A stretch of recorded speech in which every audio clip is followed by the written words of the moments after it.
Amen. Amen. Alléluia. Amen. Est-ce que yo peut bien tant comme ça ensemble? Vraiment. Il a bien. C'est succulent. Kitoko yo wapi? Non, bien aimé. Molingami. Je t'assure. Na kondimisa yo. Nous tenons les bons bouts.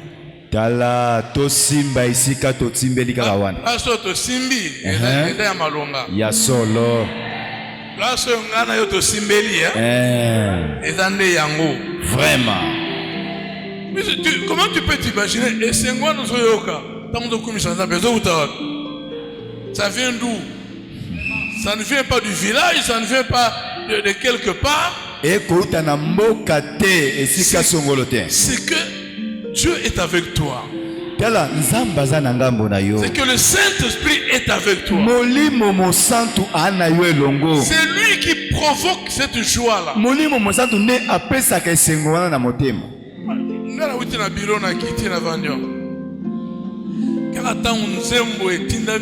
J'ai senti dedans de moi et c'est je ne peux pas expliquer ça. Maintenant, tu vas me dire que ça ne vient pas du Saint-Esprit. Ça vient d'où? Ça ne vient pas du bar. Ça ne vient pas de chez un féticheur. Ça ne vient pas d'un membre de la famille. Il n'y a que le Saint-Esprit de Dieu qui est capable de provoquer cette joie-là. Qui est capable de se mettre dans cette situation-là. Que tu te sens dans une joie indescriptible. Une joie que toi-même tu ne peux pas expliquer. Ce n'est pas que tu as reçu une bonne nouvelle quelque part et ça t'a mis dans cette situation de joie. Ce n'est pas que tu as reçu quelque chose d'important avant de venir ici. Ça peut être aussi le cas, hein? Ce n'est pas mauvais. Mais c'est le Saint-Esprit qui provoque la joie dans le cœur du chrétien. Chrétien qui est rempli du Saint-Esprit et qui vient chercher réellement la face du Seigneur. Amen. Amen. On peut s'incliner. tokoki na kongomba mituna se. Prions Seigneur. Tobonde likolo. Seigneur Jésus-Christ de Nazareth, nous bénissons ton nom glorieux pour cet après-midi encore, car tu nous as accordé la grâce de nous retrouver ici, en ta présence, au milieu des saints, pour évoluer ensemble dans la prière, dans l'adoration et dans l'écoute de ta parole. À présent, Seigneur, que le Saint-Esprit descende et qu'il nous communique la vie au travers de la parole qui sera proclamée ce soir. Que l'Esprit de Dieu nous communique la vie, qu'il nous communique la restauration, qu'il nous transmette la vraie connaissance de la vérité qui est affranchie. Merci pour tout. Dans le nom du Seigneur Jésus-Christ, nous disons Amen. Amen. Est-ce qu'on peut applaudir pour la présence de notre Dieu?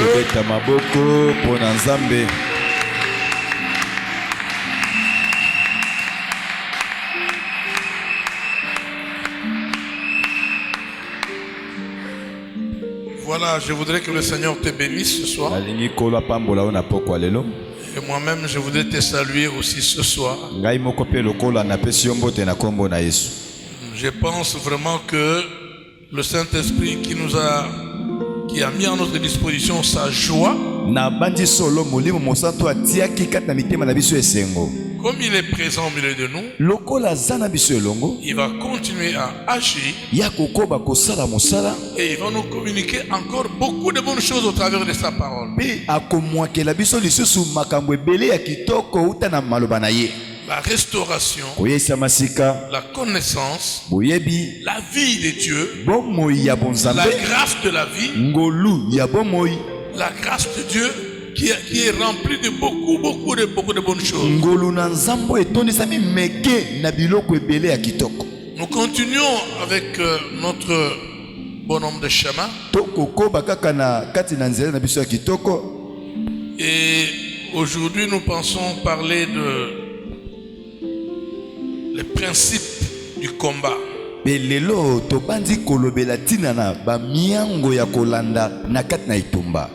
Amen. Amen.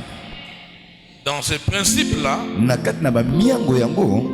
il y a la part de Dieu et à la part des hommes, notre part à toi et à moi. Et mais dans les combats qui nous arrivent dans ce monde, Dieu a beaucoup de choses à faire dans ces combats-là. Et nous aussi, on a une part dans ce combat. Notre part à nous, elle est toute petite. C'est Dieu qui a la grosse part. C'est Dieu qui a la grande partie du combat. Comment mener ce combat? Qu'est-ce qu'il doit apporter pour la solution à nos problèmes? Si lui ne fait pas sa part, tout ce que nous pouvons faire, il n'y aura rien. Donc sachez-le bien, dans ces combats qui nous opposent aux forces des ténèbres, la grosse part vient de Dieu. C'est Dieu qui fait la grosse part et qui se bat à nos côtés. C'est ça l'explication du terme Israël. Israël veut dire combattant avec Dieu. Si la Bible nous appelle, nous, toi et moi, Israël en esprit, c'est parce que nous sommes des soldats dans l'armée du Seigneur Jésus. Et que continuellement, nous serons appelés à combattre avec Dieu avec nous dans ce combat. Nous sommes des soldats. Nous sommes des membres de l'armée de Jésus-Christ.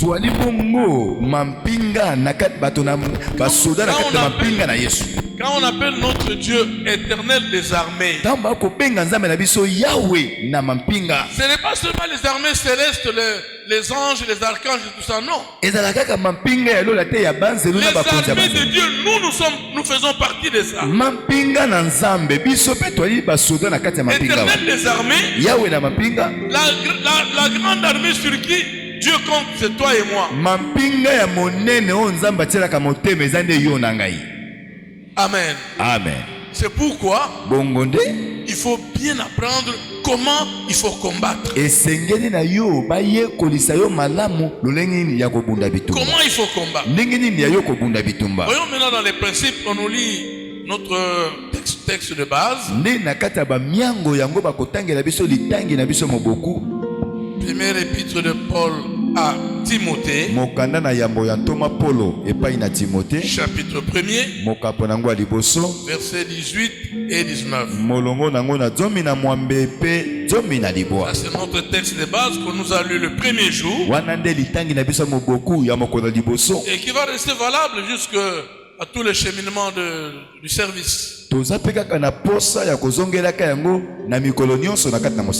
texte-là va rester valable toute l'année 2024. Parce que tout au long de l'année, ce sera aussi ça notre thème, combat, le bon combat.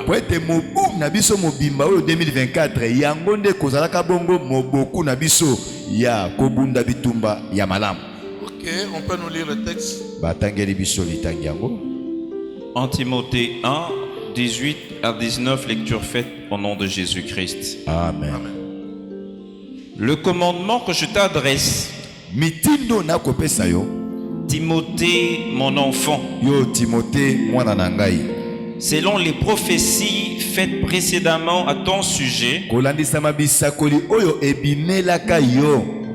c'est que d'après elle, tu combattes le bon combat en gardant la foi et une bonne conscience. Cette conscience, quelques-uns l'ont perdue et ils ont fait naufrage par rapport à la foi. Parole du Seigneur.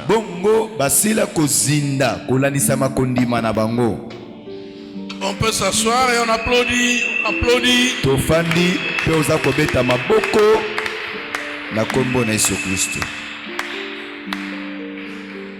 Ça, c'est le commandement que Paul adresse à Timothée, son enfant.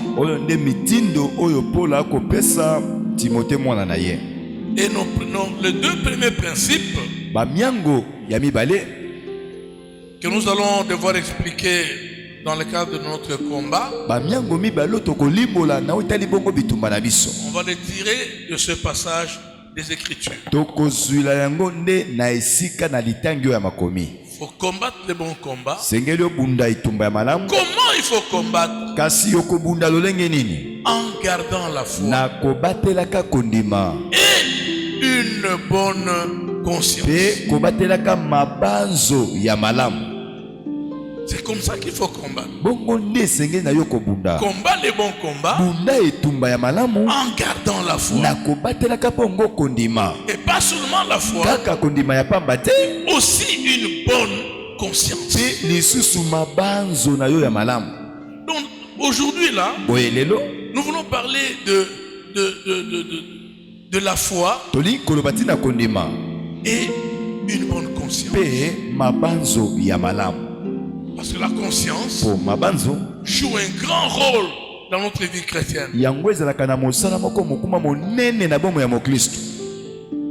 Amen. Amen. La conscience joue un grand rôle.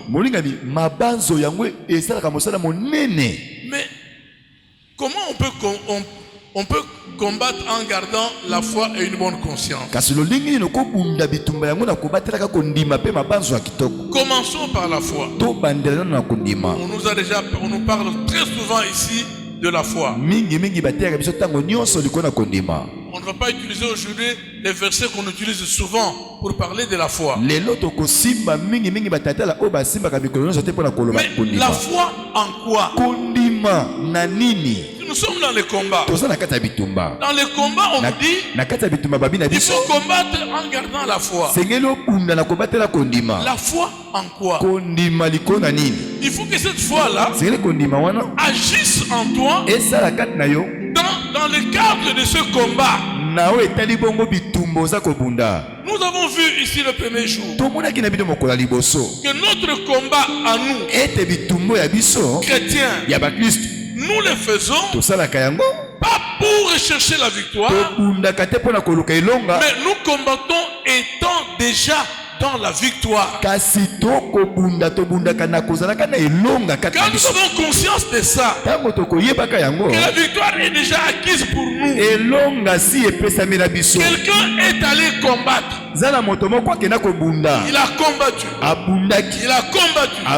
Il a arraché la victoire. Et il l'a mise à notre disposition. Il a mis cette victoire à ta disposition. Pour que chaque fois que le combat est là, que tu étendes seulement la main, tu récupères ta victoire parce qu'on a déjà arraché pour toi.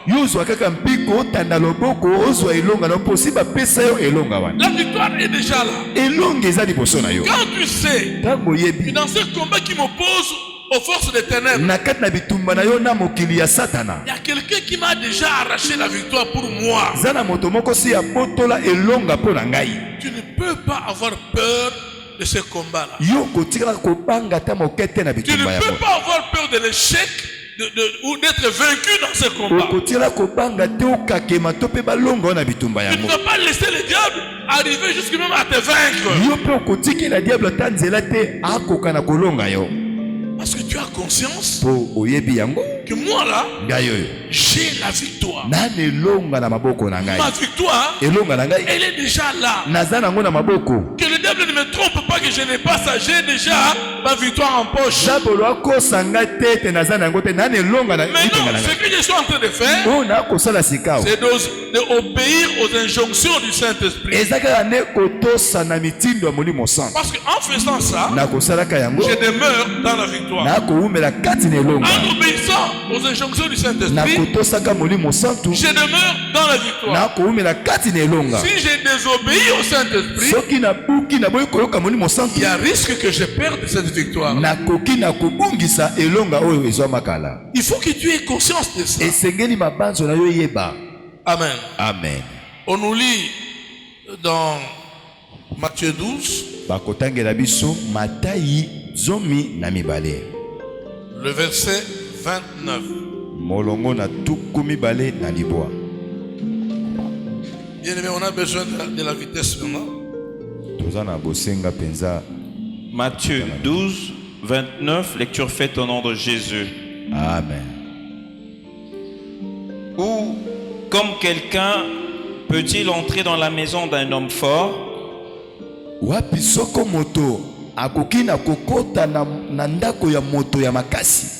et piller ses biens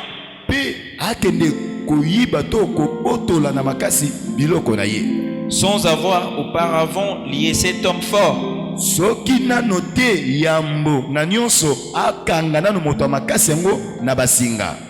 Alors, seulement il pillera sa maison. Ah ok, c'est bon, 29, oui. Ok, tu peux préparer pour nous Luc 11, 21, 22. Et là, je ne sais pas comment il a commencé. C'était bien dit. Ou c'est une question. Oui, prépare Luc 11. La question, Jésus la pose comme ça. Ou comment quelqu'un peut-il entrer dans la maison d'un homme fort et piller Et piller, c'est bien. Apotola biloko ne nyonso. Sans avoir auparavant lié cet homme fort. Soki nano liboso akangi moto wana makasi na alors basika te. seulement il pillera sa maison. Wana nde akozwa makoki ya kopotola La Bible biloko na nous ye. parle d'un homme fort. Biblia ekoloba biso ntina na moto makasi. Il dit quand quelqu'un est fort, Abi soki moto aza makasi il a ses biens. ana biloko na ye. Ses biens sont en sécurité parce qu'il est fort. Biloko na ye eza na bokengi Personne po ne aza peut venir makasi. prendre ses biens. Moko ta kokota pona kobotola biloko na Mais ye. pour que quelqu'un prenne les biens de cet homme, Po ete moto akota abotola biloko ya moto il makasi. doit d'abord lier l'homme fort. Asengeli nano kokanga moto makasi Il wana doit d'abord basika. les vaincre, Alonga ye nano. les combattre. Apundisa ye. vaincre. Alonga Les ye. lier. Akanga ye basinga. Alors il peut piller sa maison. Bongo na kobotola biloko na mpete. Amen. Amen. Avec Luc, on aura encore beaucoup plus d'éclaircissement. Na mokanda na Luka nde tokozwa penza pole. Luc 11, 21, 22. Luka 10 na moko molongo na tukumi bale na moko pe tukumi bale na mibale. Luc 11, 21, 22, lecture faite au nom de Jésus. Amen. Lorsqu'un homme fort et bien armé garde sa maison, Tango yo moto ya makasi azana bibundeli ya makasi paza ko batela ndako na ye na bokengi. ce qu'il possède est en sûreté. Biloko na ye nyonso ezali solo na ko batela na bokengi. Mais Kasi si un plus fort que lui survient et le dompte, soki moto moko ya leki ye na makasi koleka akoti pe akangi ye, il lui enlève toutes les armes dans lesquelles il s'est confié. aye kolongola ye manduki na ye nyonso ya makasi ya bana kotiela motema. Et il distribue ses dépouilles. Pe abandi kokabola bongo oyo nyonso ezalaki ya moto wana. Parole du Seigneur. Amen. Jésus dit ceci. Yesu alobi boye. Si un homme fort Si moto makasi et quelque part, aza isika moko il a ses biens, ana biloko na ye, tous ses biens seront en sécurité parce que l'homme est fort et il est bien armé. biloko ne nyonso eza na bokengi ebatelemi po ete moto aza makasi mpe aza na bibundeli. Quand quelqu'un qui est plus fort que lui arrive, Ntango moto aleki na makasi ya koti na ndako na ye, il combat cet homme fort. abundisi moto makasi wana, Il enlève toutes les armes sur lesquelles l'homme s'est confié. abotoli manduki nyonso ya makasi oyo bana kotiela motema. Et maintenant, on peut bien piller sa maison. Na bongo nde bako kobotola biloko ne nyonso. L'homme fort dont il est question là-bas, c'est le diable. Oyebi moto ya makasi oyo bakolobela awa eza nde zabolo. C'est vrai qu'il a aussi une certaine force. Ya solo azalaka mpe na mwa eteni ya makasi. C'est comme ça qu'il a réussi à t'avoir. Bongo nde akokaka mpe kolonga yo. C'est comme ça qu'il a réussi à avoir même le monde entier. Bongo nde akokaka mpe na kolonga na bato mokili Mais mobimba. la Bible dit, Bibili elobi quand quelqu'un plus fort que lui arrive, soko moto aleki na makasi koleka akoti wa. Jésus qui est plus fort que lui, Yesu oyo aleki zabolo na makasi parce koleka. qu'il est son créateur, Ye nde mokeli na ye. il est arrivé, Akomi wana. il a combattu, Abundisi ye. il a lié, Akangi ye il basinga. a arraché toutes ses armes. Abotoli manduki ne nyonso atielaka motema wana. Maintenant, sa force n'existe plus. Wana makasi na ye nyonso esili. Amen. Amen. Le chrétien Bakristo doit avoir conscience de ça. esengeli bayebaka makambo oyo. Que le diable Zabolo a déjà été dépouillé. esi balongola manduki na ye nyonso. Il a déjà été dépouillé. Basi balongola babotola ye manduki Ce n'est nyonso. pas qu'on va le dépouiller. Il a déjà été dépouillé. Eza te baolinga kobotola manduki na esi babotola ye nyonso. Qu'il ne vienne pas te faire peur inutilement. Aya kobangisa yo te kaka pamba boye. Il a déjà été dépouillé. Si balongola manduki na ye Si tu babotola. as cette conscience-là, Soko oyebi makambo oyo. bien-aimé, il ne peut pas te vaincre dans le combat. molingami na bitumba na yo akokolonga Il yo va te. toujours lui dire que le diable, tu mens. Yo koyebisa ete zabolo oza moto ya Tu lokuta es menteur. wa mokosi. Tu ne m'auras jamais. Okolongaka nga te. Tu ne pourras pas m'avoir. Oki kolonga nga ata moke te. Parce que Jésus-Christ a vaincu. Po ete yesu kristo aza na yo mpe alonga ye. Il a récupéré cette victoire, il me l'a donnée. Akamata elonga wana mpe apesa ngai. Moi là, je suis plus fort que toi. Ngai oyo naleki yo sabolo na makasi. Je vois quelqu'un qui est en train de dire, ah, Moto moko aza koloba ah papa ta yo moko. moi ici, là, Ngai moi, oyo ndenge nazalaka na nga boye. moi là, Ngai oyo comment je suis plus fort que le diable? naleka zabolo na makasi ndenge nini naobandela wapi? Non, moi, je ne fais que te te transmettre ce que la Bible dit. Et la Bible n'a jamais dit un mensonge. Les autres livres ont les mensonges. La Bible, c'est la vérité.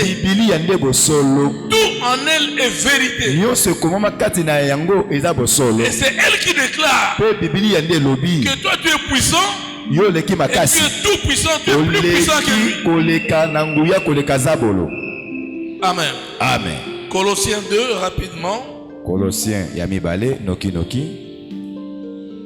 Chapitre 2, verset 13 à 15. Mokaponango Namibale, Molongo Nazomi, Namisato, Kino Nazomi. Il faut que ta foi soit fondée sur ces déclarations de la Bible. Là, tu seras véritablement vainqueur. Parce que la Bible n'a pas menti et la Bible te donne raison. Colossiens 2, 13 à 15, lecture faite au nom de Jésus. Amen. Vous qui étiez morts par vos offenses et par l'incirconcision de votre chair,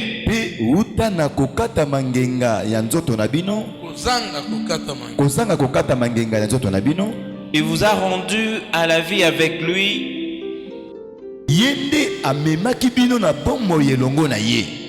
en nous faisant grâce pour toutes nos offenses. Il a effacé l'acte dont les ordonnances nous condamnaient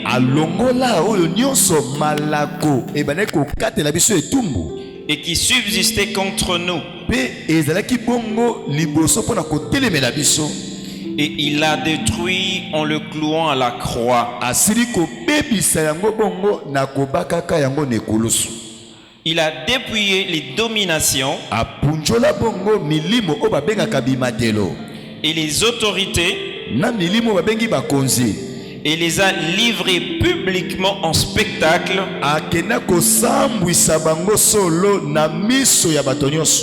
en triomphant d'elle par la croix. Parole du Seigneur. Amen. Bien-aimés, ces déclarations sont de la parole de Dieu. Il n'y a pas de discussion à faire là-bas. C'est des déclarations claires de la parole de notre Dieu. Et ces déclarations telles que nous avons toute cette victoire-là au-dedans de nous déjà. La Bible dit toute l'ordonnance qui nous condamnait à partir d'Adam jusqu'à ce que nous étions nés, tous les péchés que nous avons commis dans le monde, toute l'ordonnance qui nous condamnait a été effacée. Effacée. Où? À la croix. Donc la croix, c'était... Il y a eu un grand travail qui a été abattu à la croix, les frères et sœurs. Un grand travail était abattu à la croix. Tout ce que Dieu te demande, c'est de croire au bénéfice de ce travail. C'est d'accepter que ce travail a été fait pour toi. Et même si tu te retrouves dans un péché quelconque, tout ce que tu as à faire, c'est reconnaître ton mal, reconnaître ton péché, le déclarer devant Dieu, confesser ton péché devant Dieu. Tu entres automatiquement dans les bénéfices du travail qui a été fait à la croix.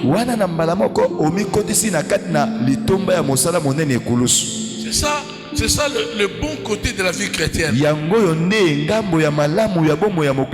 ne dis pas qu'il faut aller pécher pour venir se repentir. Mais tu es sur cette terre de péché. Le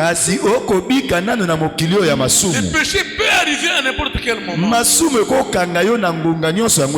te demande pas de le faire. Mais si à tout hasard tu te retrouves dans les péchés, il faut être souple pour te repentir.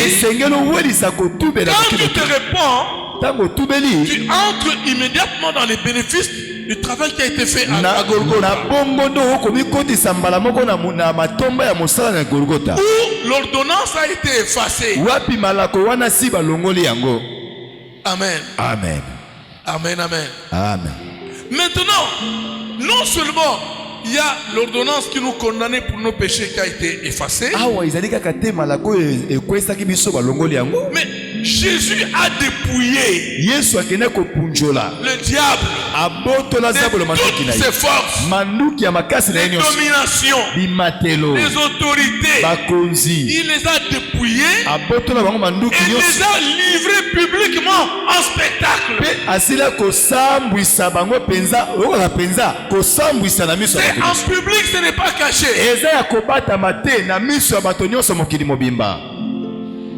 Tout ce qui s'est passé à la croix n'était pas dans une maison.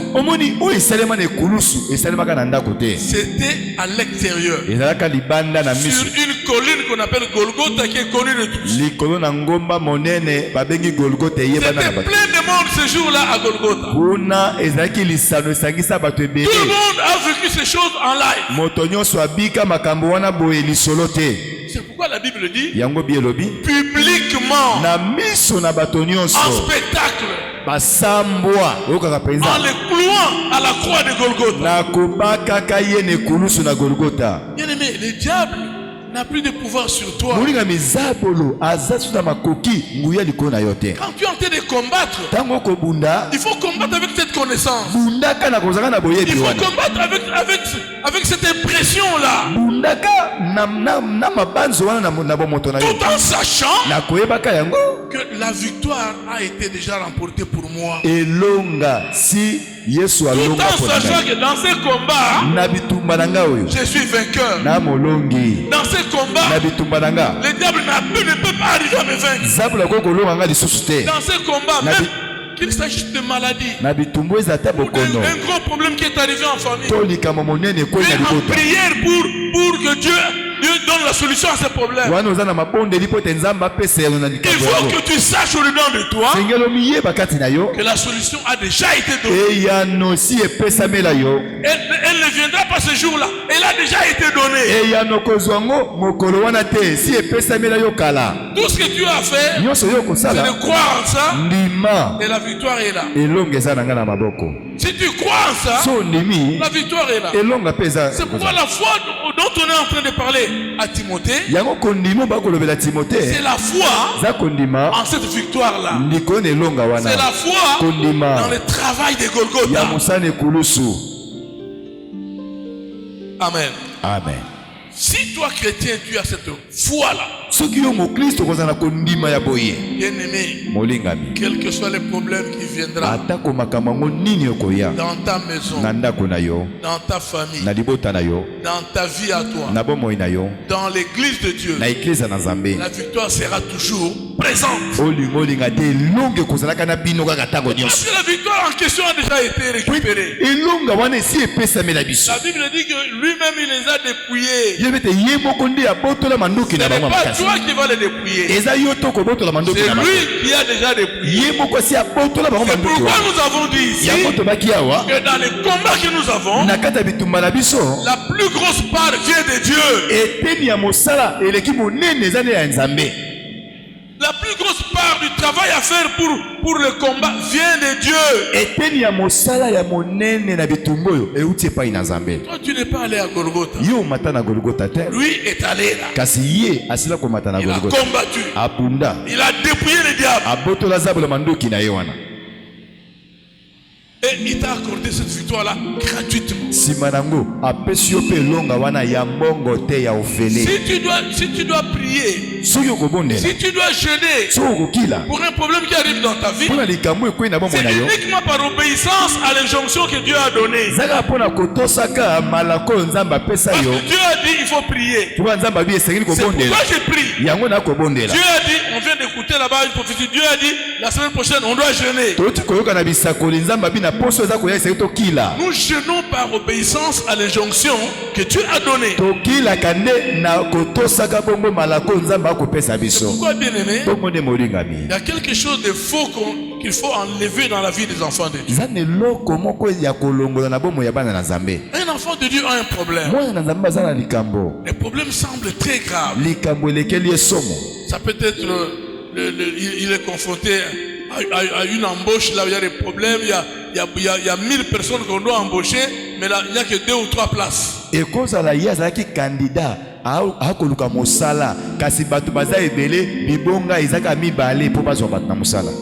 n'y a que 2 ou 3 postes. Les candidats ils sont à 1000. Maintenant, un enfant de Dieu est en train de prier pour ça. Il prie avec désespoir. Candidat malheureux.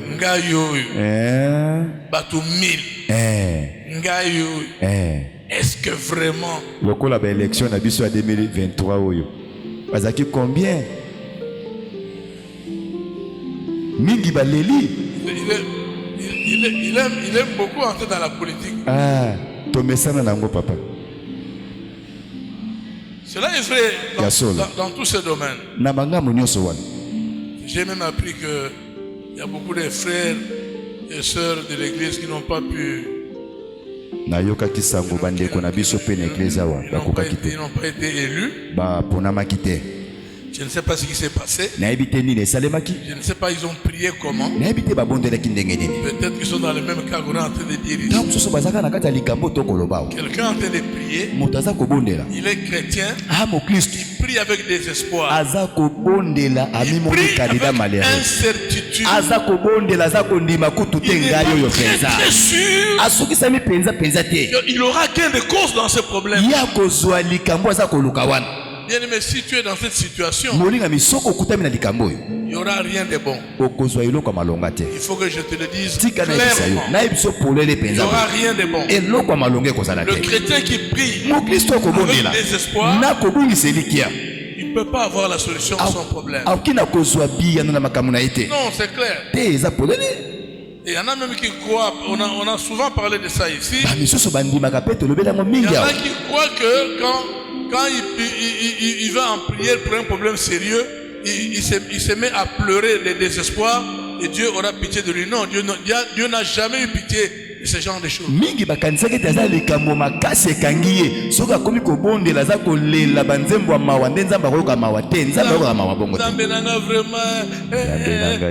n'y aura pas de solution. Pour avoir la solution, il faut croire que j'ai déjà cette solution. Cette histoire ne va pas me passer à côté. Ce poste-là, on peut être à 1000 ou à 10 000. Ce poste-là m'appartient. Il est à moi. Seigneur, n'est-ce pas que ce poste est à moi? Tu lui poses la question, tu réponds à sa place. Tu dis Amen, ce poste est à moi. Terminé. Tu te lèves. Tu vas à tes occupations, sachant que tu es déjà retenu là-bas. Bien aimé, faisons attention à ces aspects des choses. Il y a beaucoup de chrétiens qui passent à côté de la solution par manque de foi dans leur cœur. Bien aimé, la Bible est claire. Sans la foi, il est impossible d'être agréable à Dieu. On ne dit même pas il est difficile. Non, il est impossible. Sans la foi, dans ton cœur, impossible d'avoir la solution à ce problème. Parce que Dieu ne sera pas d'accord avec toi. Dieu ne sera pas satisfait de toi. Il ne sera pas agréable à Dieu. Quelqu'un qui n'est pas agréable à Dieu, comment il peut avoir la solution à son problème? Bon, pour avoir la solution, parce que Jésus a déjà arraché la victoire pour toi. Quoi en cette victoire-là? Accepte que le sacrifice que Jésus a fait était suffisant pour avoir la solution à ton problème.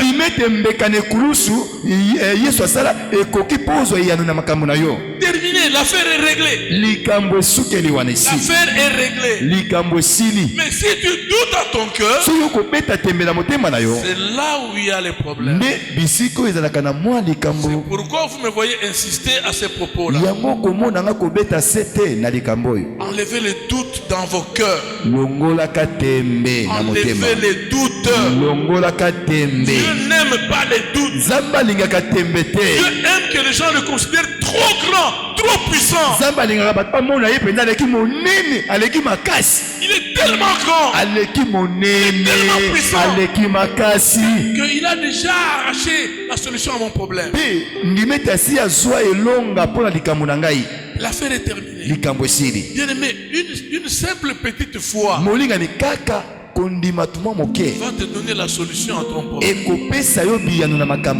Simple petite foi. C'est pourquoi Jésus a dit, si quelqu'un a une petite foi au niveau d'un grain de sénévé, le grain de sénévé c'est un petit grain mouké. Jésus compare la foi qui transporte les montagnes avec ce grain-là.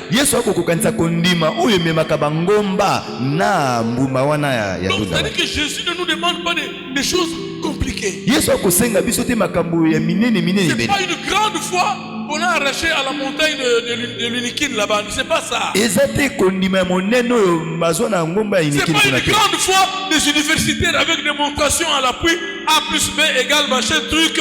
Voilà ce qu'il fallait démontrer. Ce n'est pas ça. Dieu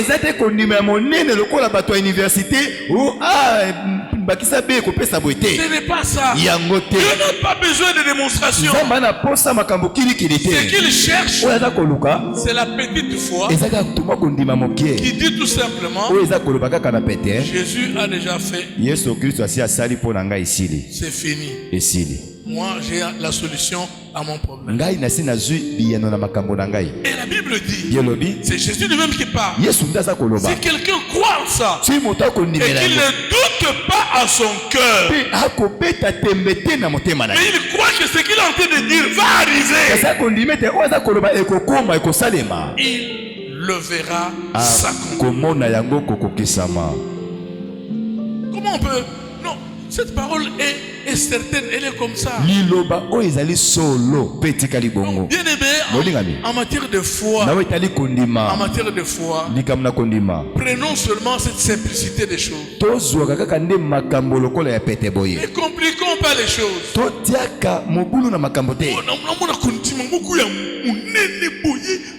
On n'a pas besoin de ça. On n'a pas besoin de dire on a besoin d'une foi simple, sincère. Tu dis seulement, Jésus a arraché ça pour moi à la croix. Moi j'ai prié et je sais qu'il m'a donné la solution. L'affaire est terminée. Dis seulement point trait, point bas. C'est fini. L'affaire est terminée. C'est ça la foi. Et cette foi est assise sur le grand travail que Jésus a abattu. Ce n'est pas sur la prière que j'ai faite. Non, c'est sur ce que Jésus a fait. Ma prière, je l'ai faite pour obéir à à ce que Jésus a dit prier. Simplement. Jésus a dit jeûner. C'est pourquoi je jeûne. Mais le problème, la solution à mon problème, ce n'est pas le jeûne qui le donne. Ce n'est pas la grandeur de ma prière qui le donne. La solution à mon problème a déjà été arrachée. Jésus a déjà arraché ça. Il a déjà pris pour moi la solution. Il a disposé là en ma faveur. Il a mis la solution à ma disposition. Tout ce que moi j'ai à faire, c'est croire que cela a déjà été fait. C'est pourquoi Paul dit à Timothée, en gardant la foi, cette foi-là dont nous avons besoin. Ce n'est pas des choses compliquées. Ne cherchons pas des choses compliquées. La foi en ce que Jésus a fait. Il a dépouillé toutes ces puissances des ténèbres. Et il te dit, je t'ai déjà donné à toi le pouvoir de marcher toutes ces puissances. Et rien ne pourra te nuire. Bien-aimé, si vous me voyez moi comme ça, quand je marche dans ce monde, je n'ai jamais eu peur de qui que ce soit. Je n'ai jamais eu peur des puissances des ténèbres. Vraiment. Je vous ai déjà donné plusieurs exemples.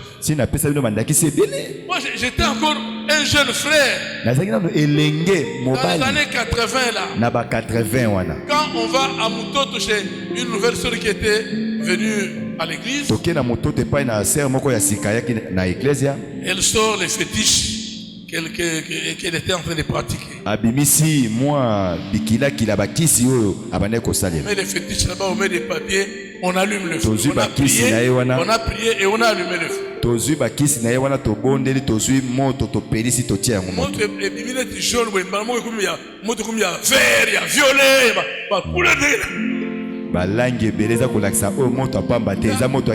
Des gens qui étaient avec nous.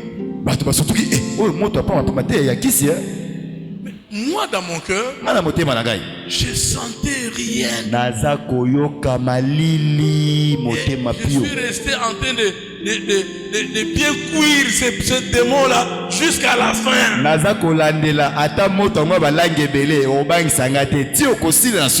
Bien-aimé, Jésus a fait énormément de choses en notre faveur.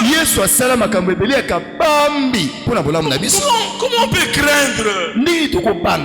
Je vous ai donné le témoignage en 89. Nous sommes partis avec maman Christine à Bukavu. Et là-bas, il y avait un médecin qui était même, je crois, l'un des chefs du centre qu'on appelle Centre de recherche scientifique de Luiro, à quelques kilomètres de Bukavu. On m'a demandé à partir de Kin de l'aider parce qu'il était dans des démons, il était dans certaines fétiches et certains mysticismes, et ça a commencé à les déranger et à combattre sa maison.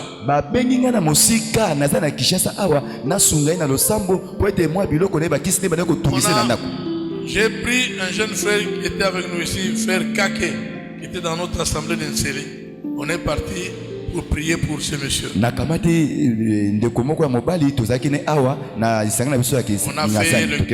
fait la cure d'âme, repentance,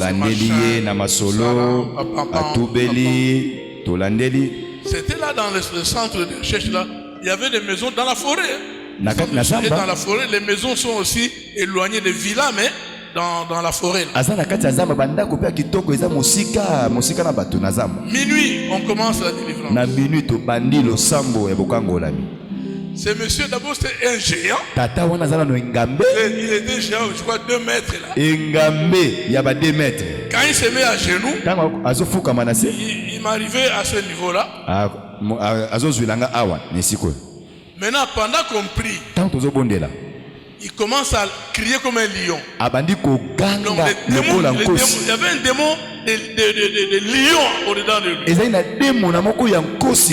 Il lançait des cris terribles la nuit. Pendant qu'on priait là, mon jeune frère, là, mon assistant que j'ai amené, caché dans le coin de la maison là, il ne pouvait même plus s'approcher. L'homme là, à genoux, il sautait jusqu'au plafond et il descendait. Et là, le cri de lion sortait comme ça faisait trembler la maison. Au-dedans de moi, je disais seulement Azokos. Azokos. Il n'y a rien ici. On a prié. De là, 2h30, des choses comme ça. Il est tombé. Et il est resté couché jusqu'au-delà de 12 heures.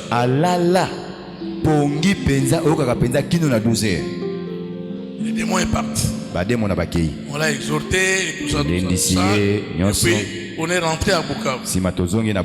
Je voulais juste dire que le diable, c'est un petit menteur. C'est un menteur. Il va te faire voir que ton problème est tellement grave qu'il n'y aura pas de solution. La solution est déjà là.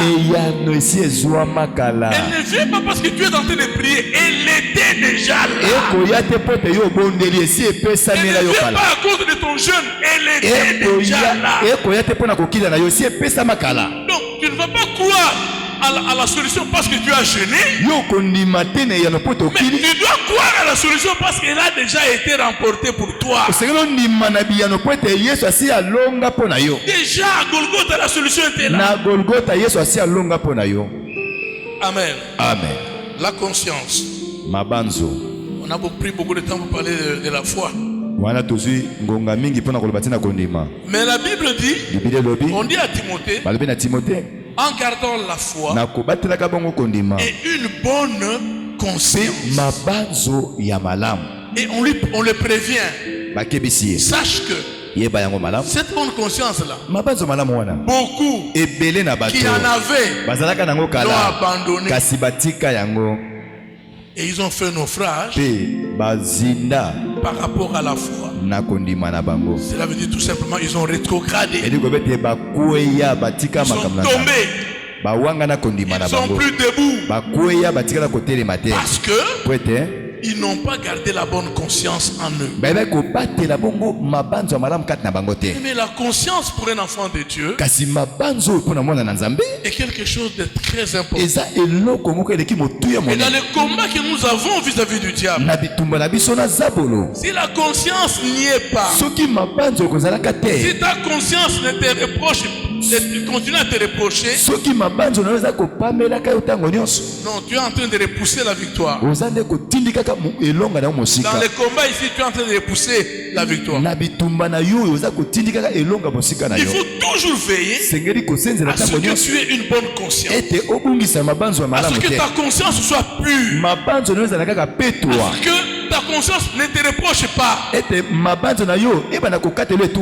Bien aimé, tu peux mentir à tout le monde. Tu peux mentir à ton pasteur. Tu peux mentir à ou à ta femme. Tu peux mentir à nous tous ici. Mais ta conscience, tu ne peux pas mentir. Tu vas mentir comment? Parce qu'elle est là avec toi. Elle chemine avec toi. Tu dors, elle est avec toi. Tu te réveilles, elle est avec toi. Tu es dans la rue, elle est avec toi. Donc, tout péché que tu commets, même dans tes pensées, c'est dans ta conscience. Comment tu vas tromper la conscience? C'est pourquoi il faut avoir une conscience pure.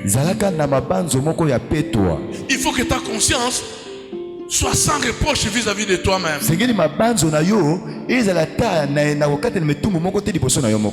On va nous lire dans Acte 24. misala bantoma tukumi bale na minei. Acte 24, verset 16e. Bakotangela biso misala bantoma tukumi bale na minei molongo na zomi na motoba. L'acte des apôtres, oui. Misala bantoma. Acte 24, verset 16, lecture faite au nom de Jésus. Amen. Amen. C'est pourquoi je me force d'avoir constamment une conscience sans reproche. Bongonde na komi salisa ko bunda tango nyonso po ete mabanzo na ngai ezala ta na pambela mokote. Devant Dieu et devant les hommes. Liboso na nzambe et la pe liboso na bato. Parole du Seigneur. Amen. Ça c'est Paul qui parle. Oyo Paul ndakoloba. Il est en train de se défendre quand on l'a accusé par les Juifs qu'il est en train de troubler la ville. Là, il est devant le gouverneur Félix. Il y a un certain Tertulle qui est venu avec les souverains sacrificateurs. Ils l'ont accusé. Non, c'est un trouble fait. C'est le chef de la secte des Nazaréens. Il fait le trouble dans la ville. Il fait ceci, il fait cela. Zana molongo na bato moko bayaki na banganga nzabe bafundi ye moto aza kotia mobulu na mboka yende penza mokonzi. Maintenant, dans sa défense, na kati na kosamba na Paul est en train de parler. Paul akoloba. Il dit c'est pourquoi alobi bongonde. Je m'efforce. Na komisalisa na kobunda. Pour avoir toujours une conscience. Pwete nazala tango na mabanzo sans reproche. Oyo eza kopambela nga lelo kote. Devant Dieu. Liboso na Nzambe et devant les hommes. Pe liboso na bato. Sans reproche. Ata pamela mon côté. Mais quand tu as un problème avec quelqu'un, ta conscience va toujours te reprocher.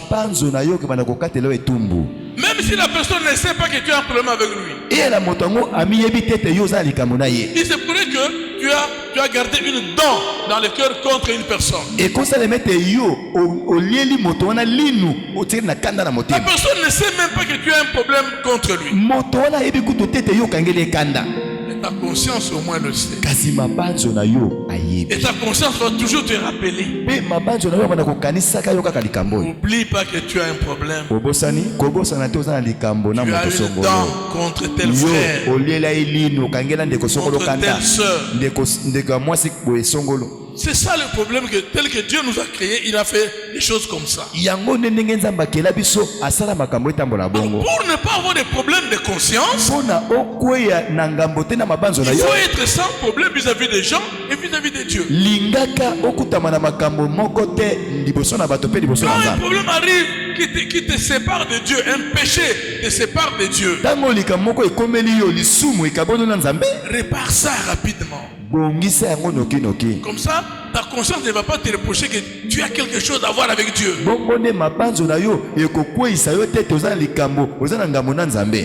Amen. Amen. Tu as un problème avec des gens, arrange rapidement. La Bible dit que si tu te mets en colère, que le soleil ne se couche pas sur ta colère.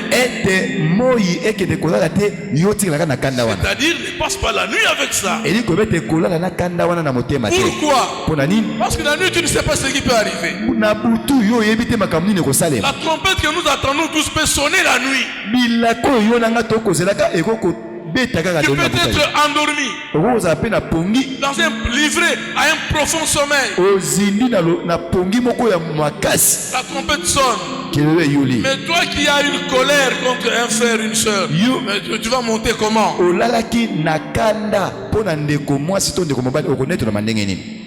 Amen. Amen.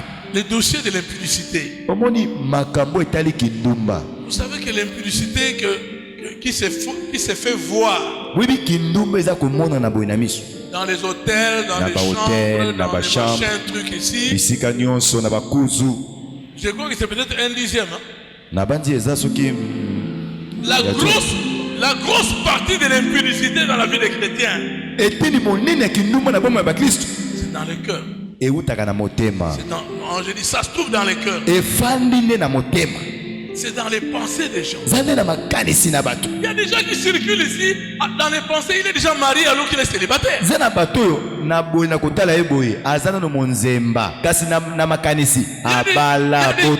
des gens qui circulent, toutes les belles filles du quartier, il a déjà pris, il a même déjà couché avec eux. Zana bato mosu ba kotambola bana basi nyoso kitoko ya balabala ye akoma na bango soki 10e bureau. Dans la chair, rien ne s'est fait. Nanzoto zana monzemba. Même du solo pas mais ça la mati. Nano ameka tete. Mais dans les pensées, il est déjà marié. Il est déjà concubin ou concubine de tel.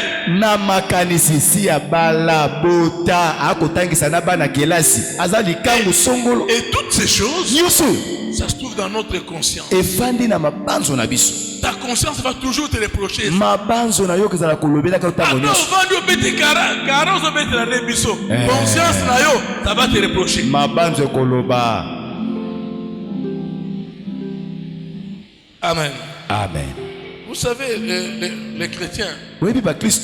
moi j'ai toujours dit aux gens, Na yebisaka bato tango nyoso. pour voir la marche d'un chrétien, pour attester que ce chrétien, il craint Dieu dans tous les domaines, surtout dans le domaine de l'impudicité. Pona koyeba solo mondimi mo Kristo songola bangaka nzambe na makambo ebele mingi nete na kindumba. Il faut aller à la frontière. Ah, tambola moke na ba frontière. Donc comment on a la frontière, non, nous sommes testés. Ah, wana Kishasa, wana Ikosa, test ezate. Il faut aller dans les frontières. Kende na ba frontière wana. Reste à Tembo, à Kaungula, Koma na Tembo, Kaungula, Shamukwale. À Koulinch, dans tous ces milieux-là. Koma na ba ngambo nyoso wana. En dehors des frontières, Kolongo la ba frontière. il faut aller sur le fleuve Congo. Sala mwa mobembo, mwa moke ya masuwa na mai. Il faut aller sur le fleuve Congo. Bozola la bozola mukabozaka na bango bozako tala na boyo. Olali olamuki oza na ye. Fleuve Congo. Awa. Mais c'est là où il y a les tests de véritables chrétiens. Ne bisiko koyoka pena test ya koyeba bandimi ya solo na ya lokuta. Combien de chrétiens sont tombés dans le fleuve? Ba Kristo boni bakweya kaka na voyage moke ya ebale. Ici dans le fleuve. Awa kaka na ebale. Je ne parle pas du Kasaï. Na bibi na Kasai te. Le Kwilu, l'Amphimie, Lac Maïndombe, non. Oh Maïndombe. Là-bas, il n'y a pas de problème. Il n'y a pas de test là-bas. Kuna test ya malongeza na Le test, c'est fleuve Congo. Vaccin ya solo te basoki ozwa vaccin mangwele kendeka wa. Là, kuna c'est là on doit voir que ça c'est un vrai chrétien. Nous tokomona solo o mo Kristo solo. Combien de gens, moi, de nos frères ici de l'église sont tombés dans le fleuve? Ba frère boni o ya biso na église awa abemboki moke na ebale wana akwei. Je voudrais donner l'exemple d'un serviteur de Dieu. Na pesa bino ndakisa mo sali na nzambe moko. De notre assemblée de Ngaba. Ya lisanga na biso ya Ngaba. Ngaba de l'époque c'est pas Ngaba. Ngaba ya kala ya lelo te. On arrive à Mbandaka. Tokomika na Mbandaka. Lui et moi, on était navigants. Ye nanga toza na kata masuwa. Il était chef mécanicien, moi aussi j'étais chef mécanicien sur un autre bateau. Azaki chef mécanicien ya bateau mosusu ngape ya bateau mosusu. J'arrive à Mbandaka. Tokomi na Mbandaka. On a trouvé que leur bateau était déjà là. Tokuti masuwa na bango ekomaki wana. Eux, ils revenaient d'Akula. Bango bauti na Akula. On arrive, on accoste. To telemisi masuwa. Moi, je m'en vais pour le saluer. Là, nous sommes dans les années 87-8. On a 87 ou 88. J'arrive dans sa cabine, je ne le vois pas. Il était dans la salle de machine. Je trouve une femme avec un enfant. Je lui dis, mais toi, c'est qui? Oh, on a un passager qui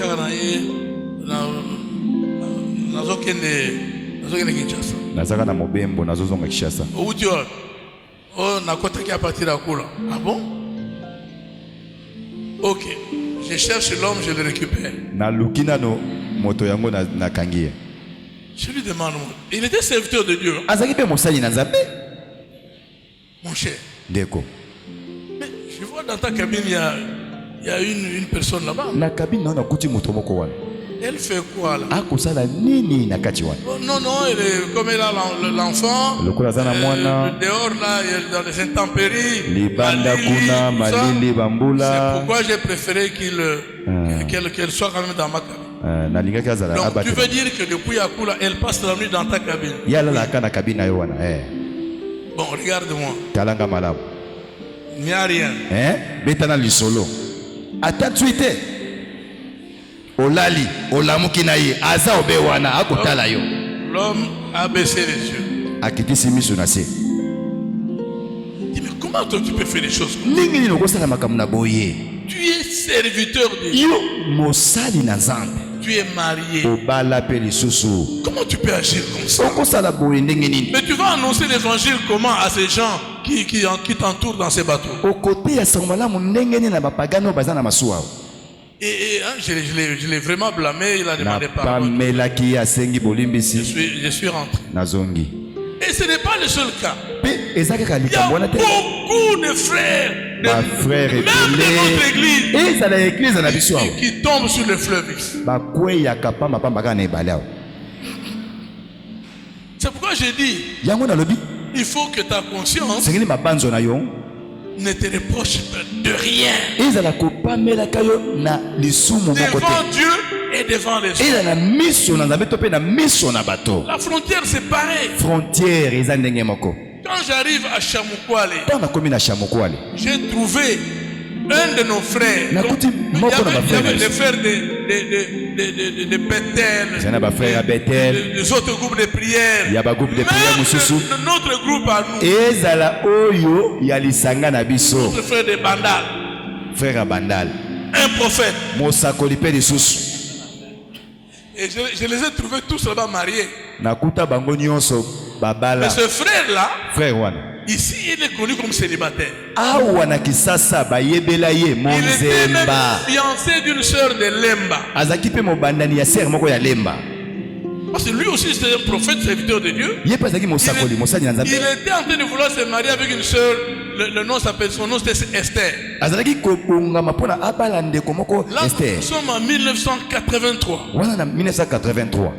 Et ce frère-là, tout le monde savait qu'il est en train de se préparer pour payer la dot et prendre notre sœur Esther en mariage. Quand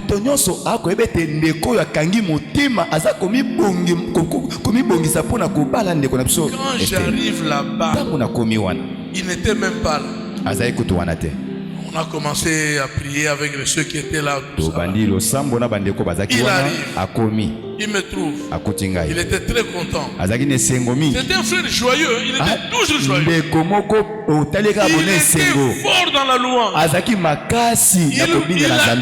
Il circulait toute la journée avec des bichakachaka dans son sachet. Quand il arrive le soir à l'église, il sort ses bichakachaka, c'était terrible. Maintenant, je le trouve à Chamukwale. Oh.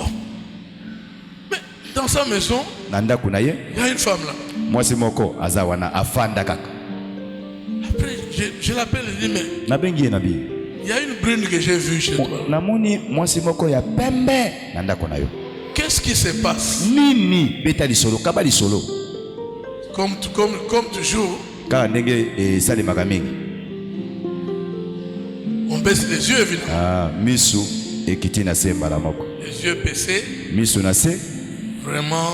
Que Dieu me pardonne.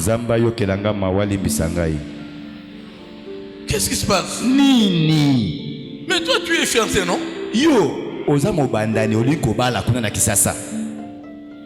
Oh non, vraiment, tout ça. Finalement, quand je l'ai blâmé sérieusement, il a même commencé à pleurer. Finalement, quelqu'un veut me dire, mais tu le blâmes, c'est bien. Mais celle-là, ce n'est pas la seule femme. À Kayemba, il y a une femme qui... Oh, c'est pas possible. Donc c'est pourquoi moi je vous dis, ceux qui n'ont aucune frontière,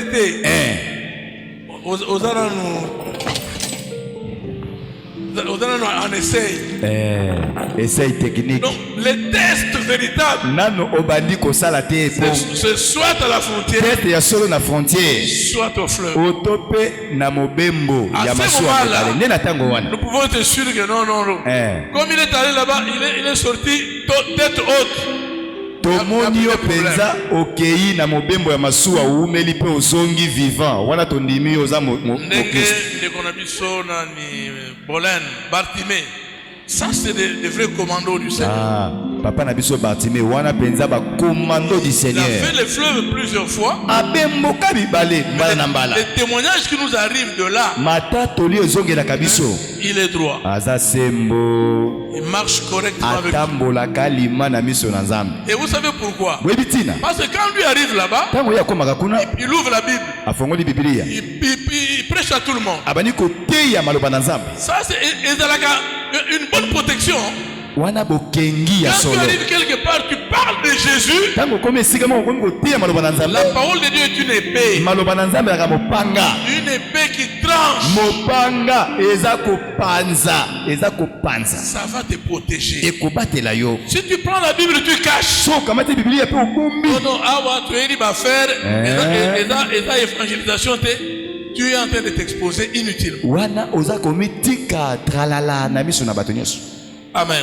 Amen. Bien aimé, la conscience, Molinga bimabanzo, nous devons y veiller. sengeli to senzela malamu likona Dans le yango. domaine de l'impudicité, Ngambo etali kindumba. veille sur tes pensées. Senzela likona makanisi na yo. Sur tes pensées. Makanisi na yo. Personne ne viendra là-bas. Mokota kokota kokoma wana. Nous, on ne te verra pas. Ngai na komona yo te. Personne ne te verra. Mokota komona yo. Mais au moins ta conscience Kasi mabanzo na yo te reprochera. ekozala ko katelaka yo etumbu. Dieu Nzambe te verra. akomonaka yo. C'est pourquoi il faut veiller que tu aies une conscience pure, une conscience sans reproche. Senge na yo senzela kete mabanzo no ezala kaka petwa ezanga ta pamela. Là, bien aimé, si tu es du côté de la foi, tu es bien debout. Du côté de la conscience, tu es bien debout. La victoire est certaine. Wana molinga minangambo tadi kondima soki olenda otelema malamu nangamba mabanzo po otelema malamu wana nde Dans elonge les za pona. combats qui nous opposent au diable, Omoni na bitumba na biso na zabolo ta victoire sera toujours certaine. elonga na yo kozalaka solo. Sera toujours certaine. Ekozalaka solo. Il faut veiller sur ça. Senzelaka likolo na yango. Dieu ne manquera pas d'agir dans nous. Nzambe akozangelaka te kosembela loboko na likolo na bomoi na yo. Que le Seigneur te bénisse. Kolo apambola yo.